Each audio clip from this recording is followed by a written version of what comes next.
What is happening, Illumineers, and welcome back to the Madhouse. And I am, in fact, back in my Madhouse. We're back from Disney World, did the Princess Challenge, had a great time, and now the fun keeps going because I get to talk about all of the new Set 7 Amber Steel lists that we can just rock and roll with, kind of like this awesome Rockstar Stitch card that I got signed by Stitch at Ohana. Pretty cool. Let me know, would you guys do this to one of your cards? That $350 card, would you get it signed by the character at Disney World? Is that something you'd do? Am I crazy? I don't think so. I would, if I had three more, I would do a whole playset and get them all signed by Stitch. I think it's really cool. And then of course we got this one signed by Stitch as well. It's the You Came Back. So really fun. But this video is all about Set 7 lists. Copy pasta if you want. It's up to you. But these are still very early in testing. Some of them I haven't tested yet. It's just been an idea that I've had, but I'm pretty confident that I could take any of these lists and do really well that first weekend into an event and just do really well with them. SteelSong, we'll talk about all that. But before we get to talking about that, I do want to bring up the Hunter Burton Memorial, the Gaming to Prevent Suicide event down in Waco, Texas, or I guess Hurst, Texas. But the 20 Lore is helping put this on. Definitely, if you guys can go and compete in it. It's going to be a great event. A bunch of us sponsored a whole bunch of different prizes for it. And then also you can just participate virtually. So really great cause. Really check it out. It's pretty awesome. But before we get to the list, Disney trivia. Remember, if you know the answer, put the answer down below in the comments before we get to the end of the video, because I'll tell you the answer at the end of the video. But when you put the answer in, or if you don't know, or if you know some cool Disney trivia, put the Disney trivia in the comments, and then I might pick it to be the question for the next video that I do, and I'll kind of just shout you out with your cool Disney trivia piece. But today's Disney trivia: which Disney princess has the most costume changes in their movie? Okay, if you know, put it in the comments now. All right, but I'll tell you the answer at the end. Let's move on to the list. And first up, we are talking about, well, cards. And this isn't all of the Amber Steel cards. This is just some of the more popular ones that we've seen. You'll see that on the left you have We'll See Play, and then Fringe, and then Unplayable. And when we look at this, I think Penny and Gantu very much are going to see a lot of play. I think the things that Penny can do is really undervalued right now. And then Unplayable, I'm sorry, I think that Isabella, the fact that whenever one of your characters sings a song, this character can't be challenged really hurts the card. If it was that character couldn't be challenged, I think it'd be a lot different, but I don't know. I don't feel positive about that. Bagheera, it's 2 damage just isn't enough, okay? It's not enough to really impact anything. And then Aurora is just, I'd rather play Gaston than playing Aurora. It's whenever you remove 1 or more damage from a character, ready this character, they can't quest or challenge for the rest of this turn. And that's really cool. You could do some wacky things with it. Maybe it will see some Fringe play, but I just don't see it, okay? But I don't want this video to be all about these. Let me know in the comments, do you think I'm right on some of these? Do you think that maybe Penny is unplayable? Let me know. But our lists. Talking first, we'll talk traditional, okay? And the first one is going to look really familiar because this is my Set 6 list, okay? And the reason I bring this up is because none of the cards we got in Set 7 are game breaking by any means. I think there's good ones, all right? You're going to see those cards in this video, but I think that if you went into an event only running Set 6 cards, you could still very easily win it, okay? Let's not forget that Amber Steel, or just this SteelSong in general, dictates the meta astronomically. It just beats the crap out of so many different decks that are character based, that are trying to run aggro, that are trying to do these different things, and then they need their characters for the combo to work, and then you just tell them no, like, you're going to play this card, you really need it, I'm just going to blow it up, and then I'm going to draw, and then I'm going to wheel to play even more cards and go super wide and still win by turn 5. What it does is fundamentally broken, and that's what makes it so good, and that's why it dictates the meta so much, because red blue is best deck in format in my opinion, but Red Blue still has a glaring weakness, and that's really heavy aggro. And the problem is that SteelSong beats up that really heavy aggro, so they can't really afford to play it because it's almost unwinnable for them into Amber Steel. So because Amber Steel has like a 98% win rate into Hyper Aggro, they can't play Hyper Aggro to beat up the Red Blue players. So the Red Blue players get to go wild. For that reason, because it's a new set, a lot of the times at the beginning of a new set, people really like to run random things to see if they'll work. So a lot of random aggro decks, a lot of random combo decks, and Amber Steel feasts on those things like no other.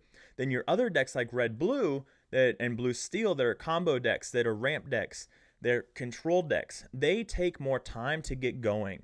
So if you run a set 6 SteelSong list that's already been proven to work, that already does all of its stuff really well, it beats up all the aggro decks, and it beats up the new control decks that haven't figured out the perfect lines yet.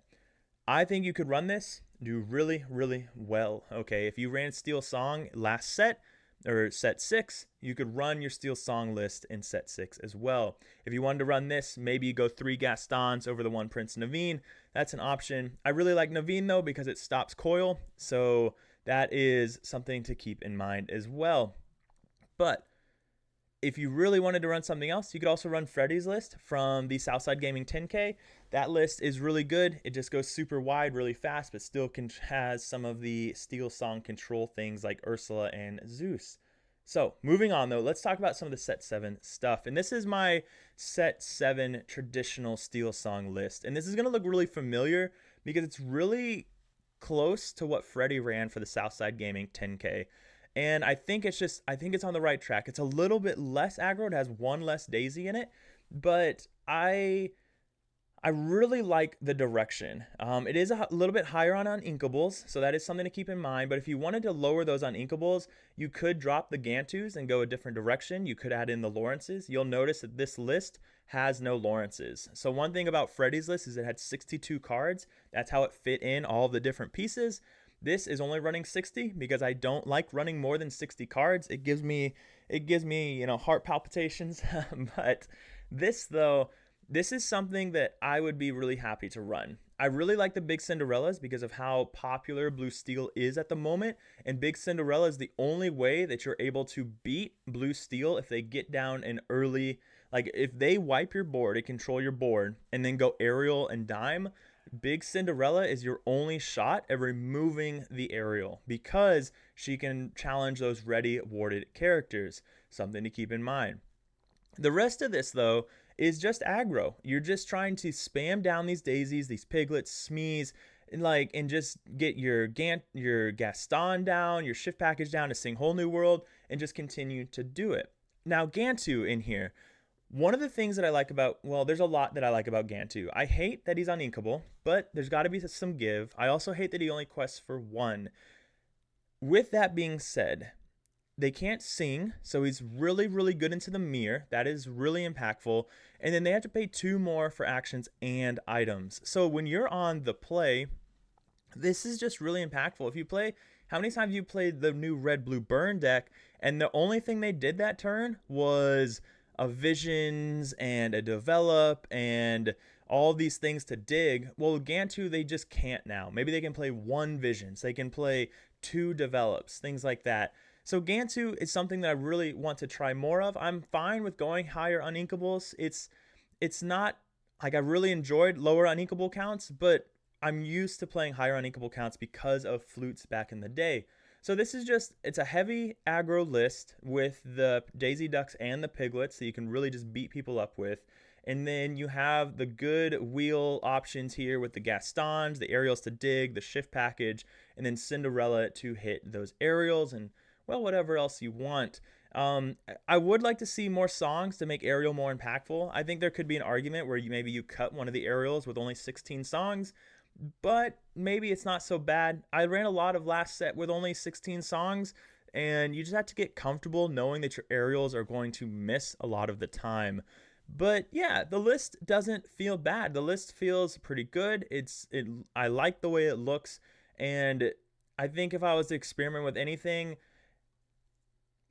I don't really know yet. I like this list, but let's move on and look at others. And this next one is Very reminiscent. Well, it's combining the things I like about Wochuk's list, Alex, and otherwise known as the Heart Man, Mr. Harp Song, and then Freddy's list from the SS at Southside Gaming 10K.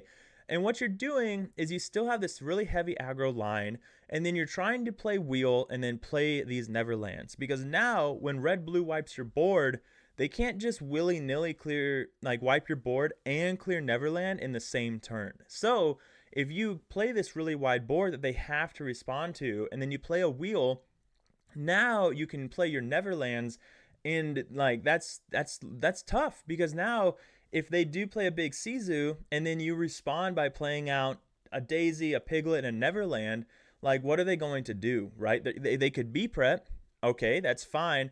But now they lose their big Sisu because in their big Sisu couldn't sing the B prep, so they've lost their whole turn to clear your board. So there's just a lot of I really like what the Neverlands can possibly do. That one lore is really annoying. A fourth one would probably be ideal. Maybe you could cut one of the Pete's, possibly. Maybe I wouldn't cut the Gaston, but a fourth one would be pretty ideal. Maybe you could cut in a Piglet, but I don't know. Something to think about. But yeah, I really like this list. We're still gonna look at Wochuk's list or version with some set 7 stuff that I've added. But I really like this idea, just going really hard for the aggro line. That's essentially you're playing a really heavy aggro list, but then you still have the control option of Ursula. And you cannot deny just how absolutely powerful Ursula is as a character. A lot of decks just fold as soon as you play that card because there's nothing they can do to stop her. So moving on, we got some aggro song because I know a lot of people when they play Amber Steel, they prefer the aggro list. So here we go. First up, we have what I really like for this next set, for set 7 with aggro, and you'll see some of those new cards already. And in there, you'll see Penny and Gantu. And I think this is the list that has the most set 7 cards in it. But I also think of all the lists I'm showing you, this is going to be one of the most successful lists really early on. Because what this list is trying to do, well, be aggro, but you have this really great curve into red-blue because you can go Daisy or whatever into a Piglet, into a Smee, there's tons of different options. But then you have your Binja, and your Binja takes out the coil, and then once your Binja takes out the coil, you then play your Gantu, and then now they can't be prep. And if you were able to answer their baby Sisu that they've probably played, then now they just have no way to clear your board. They can play Super Goofs or Mauis, but they're only clearing one character per turn. That doesn't feel super good. And then you can finish them off with Big Gantu. And so I really like this list. I think that there's a lot of things that can go really well. Really heavy on the Binja because you just really want to see the Binja. And it's an inkable. So when you're playing blind, you can keep the Binja. And if you keep the Binja, right, in case they are red-blue, and if they're not red-blue, then you get rid of the Binja. Now, keeping the Binja feels a lot better than keeping the Gantu. So you can still throw back the Gantu just in case on the blind matchups. Penny, on the other hand, I really like Penny because she's really a big pain in the butt for purple. And what I mean by that is if you go Daisy on 1, quest with Daisy, you quest with Daisy again, and then let's say they play a Broom. A lot of the time, once they play that Broom, you're really kind of nervous or know you're going to lose that Daisy if you quest again. Because with that Broom, they can play Crab or they can Fox. But with Penny, they can no longer do that. Or they can, but it doesn't matter because your Daisy Duck is still going to live. And on top of that, now you get another 2 quester down. So that just feels really good and really broken as well. So that ability, Penny's not a play on turn 2 character. She's more like a play going into your purple opponent's turn 3 play. And that's where she gets really effective and really, really good. And then that remove 2 damage is just great on Smee. So you can go Daisy into Calhoun or Smee, and then you go Penny on your Daisy, because if they trade into your Smee, you're not super upset about that. Just a lot of really nifty plays. And then let's not forget, you can give Calhoun resist +2 with Penny.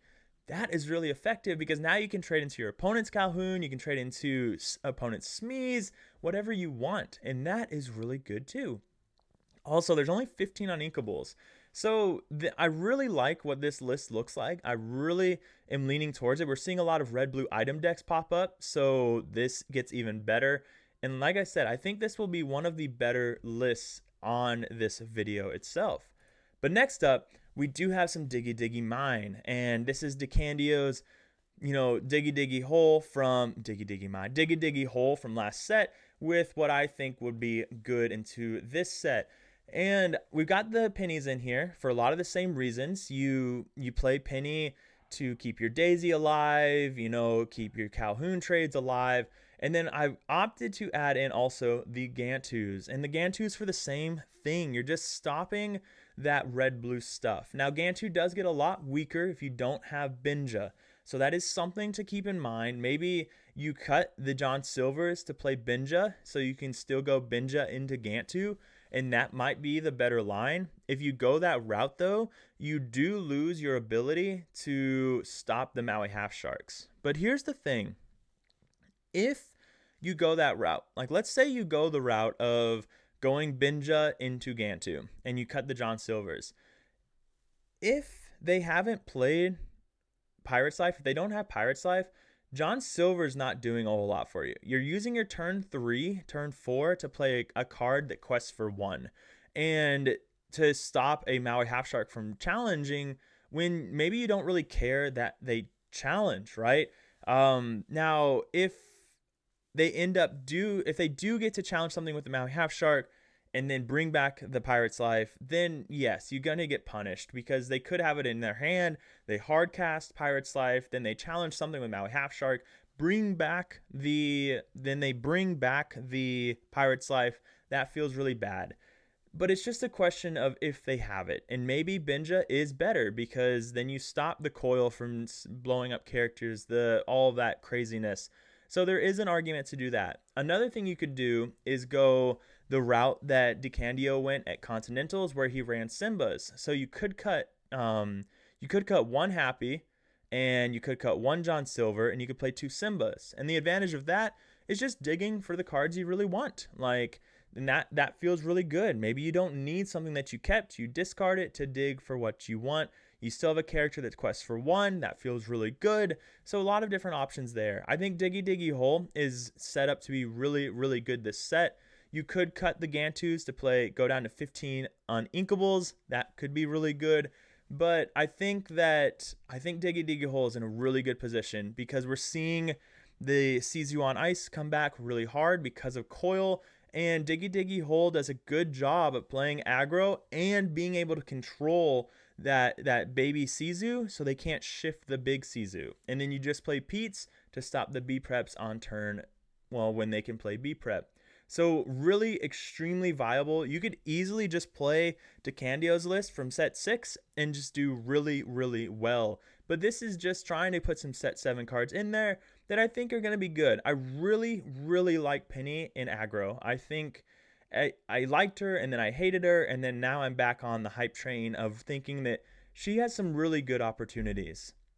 Next up, we have the no shift version. This is Wochuk's. Now, this isn't Wochuk's list. This is Wochuk's core that I added some set 7 to. And those set 7 being Penny and Gantu.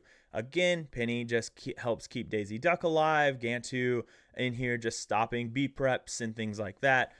Slowing down if you're against a mirror, things like that. Now, you could go down another World's Greatest to add a Penny. You could cut both Gantus to play 2 pennies if you wanted to go 4 pennies. I am curious about where this list goes.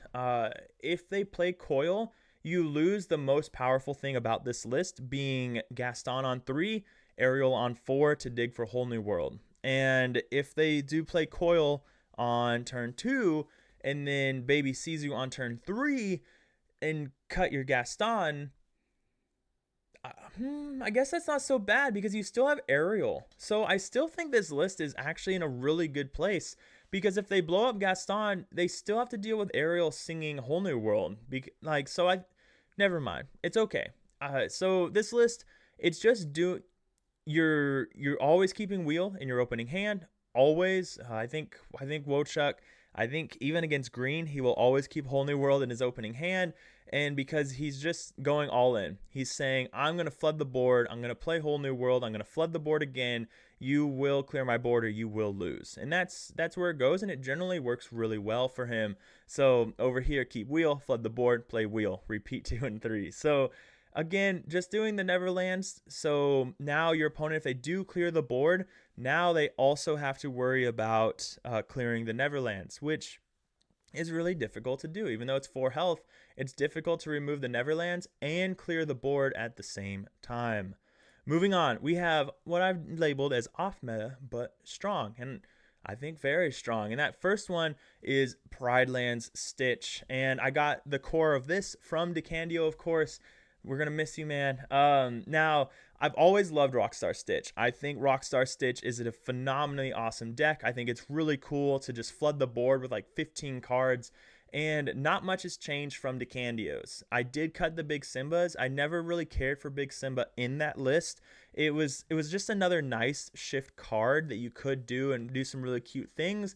But in my opinion, it was two of the worst cards in the list because you're just, it doesn't help with what the combo is. It's cool to ready all of your characters. That is really cool, but it's not really what you care about. Okay, now the Prince, though, he lets you enable what the combo is all about. That's getting a Prince or a King on the Pride Lands, getting the Rockstar Stitch out, and then going super wide. And the Prince helps enable that.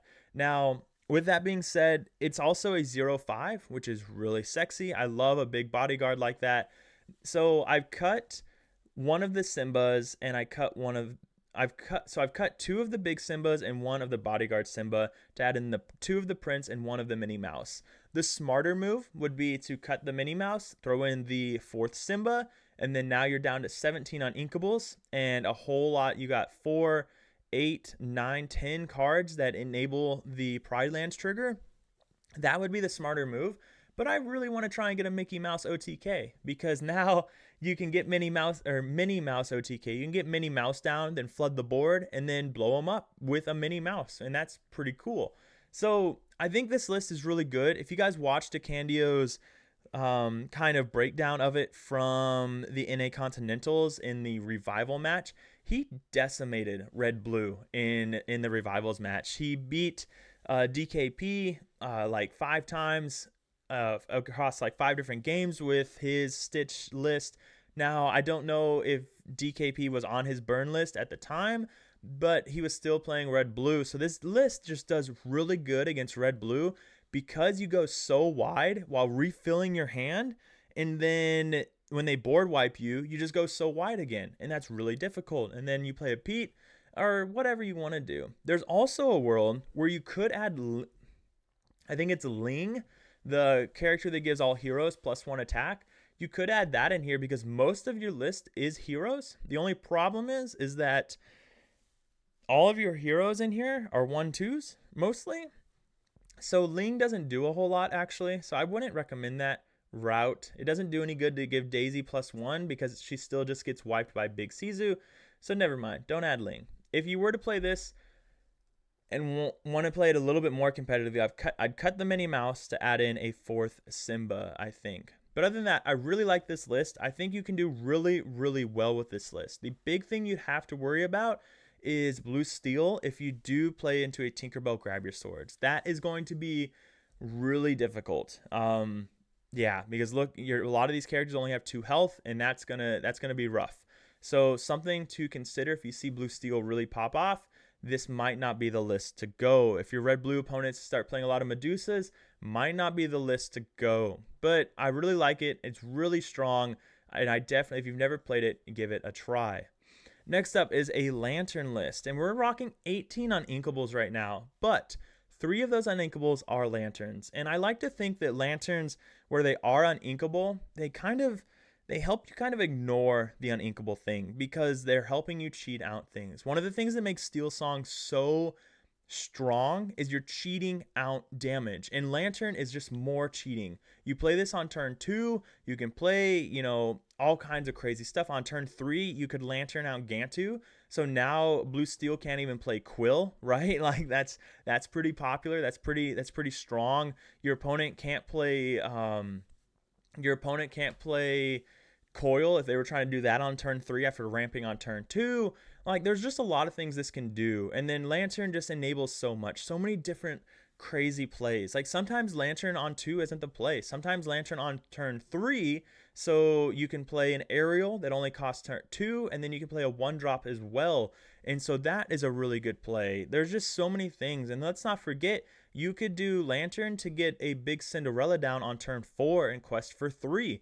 That is really strong. A Prince Naveen singing Whole New World on turn 3. Really strong. Like, they can't even, like, that is awesome. Now you have a 5 quester that didn't even exert to play a Whole New World. That is really strong.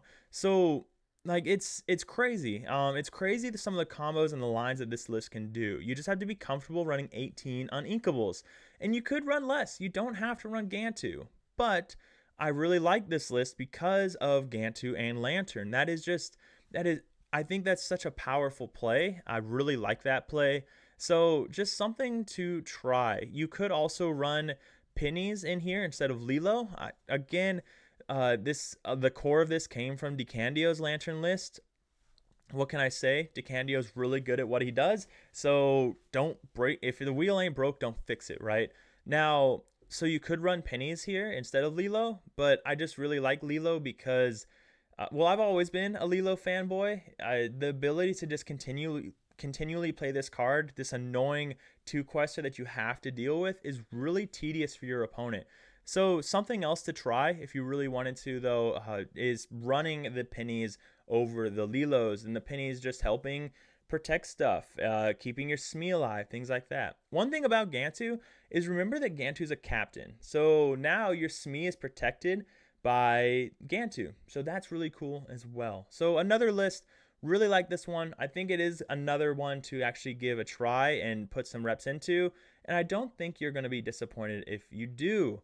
One thing to note is I did opt to go 2 World's Greatest Criminal Minds over 4 Zeus only because of the uninkable count. And World's Greatest Criminal Mind is just helping deal with that uninkable count. I would rather have a 4th Zeus, but you have to draw the line somewhere. All right. Next up, we have Random Thoughts. All right. These are just lists that I like the idea of. And first up is Zero to Hero. And I've always loved Zero to Hero. I think it's a really cool card. I think the ability to cheat out a turn 3 Big Cindy, to cheat out a turn 2 Ariel or Gaston, or to cheat out a turn 2 Robin Hood Shift. Yes. No. Hang on. Math. I don't know if turn 2 Robin. So if we play Cindy on 1, and then Robin Hood on turn 2, we reduce, and then sing Zero to Hero. Yes, so turn 2 Robin Hood Shift also works. So you can just do a lot of really crazy things. You could, on turn 2, you could play Cindy, and then, or turn 1, you could play Cindy. On turn 2, you play Robin Hood, and then sing the Zero to Hero to play Mr. Smee, or vice versa. That's really good. Just the amount of things that you can do because of Zero to Hero is really, really crazy. Just so I'm a little bit higher on Cinderella because for that high roll opportunity. And then Gaston and Ariel, I've really come to like that idea. As we see less green, it's better. It's really good to just keep Gaston and Whole New World in your opening hand, and then just go really wide by playing a whole bunch of wheels. So really like this list. Another one that I think you won't be disappointed if you try. I mean, even play like Zero. Just remember, Zero to Hero doesn't have to be to cheat out Big Cinderella. Zero to Hero can be to cheat out a Smee, to cheat out a Pete, a Rapunzel. Like, there's so many things that you can do. I mean, you could go Cindy on 1, Daisy on 2, and then your opponent quests with a Smee. So into your turn 3, you can now cheat out a Rapunzel because they just didn't think about that being an opportunity. Now you get to draw 3 cards, and with that draw 3, that's probably your win. Like, you probably win the game there. Like, that's really strong. Like, that's really strong. If you wanted to reduce the uninkable, I'd start by cutting one Zeus and add in something, maybe a third Lawrence, a fourth Gaston. That's something you could do. But that's, if I was to cut uninkables, it would start with the Zeus. But yeah, I really like it. Give it a try. Let me know. Next up, we have Bolt. Okay, I really like Bolt. I like the ability for Bolt to be able to just gain you lore. I think next set, his Banished Chosen Illusion character is going to be incredibly powerful. I think you need to get your playsets this set while they're really cheap, and they're going to be really cheap because Bolt's kind of unplayable. And it it's not because Bolt's bad. It's because his shift target is really bad. Our turn 2 with SteelSong is incredibly important. Our turn 2 playing Smee or normally an Ursula is massive. That dictates everything for your opponent. So we want to do that because now instead we play this card that is a kind of a cantrip. You can draw a card, discard a card, but it's a 1/3/1. It doesn't it's just really, the baby Bolt is just really, really bad. But what is this list trying to do? So this list is just trying to capitalize on Bolt's effect. And so we have a lot of resist +1 stuff in here. It's the only time I'd ever play Troubadour over Ursula.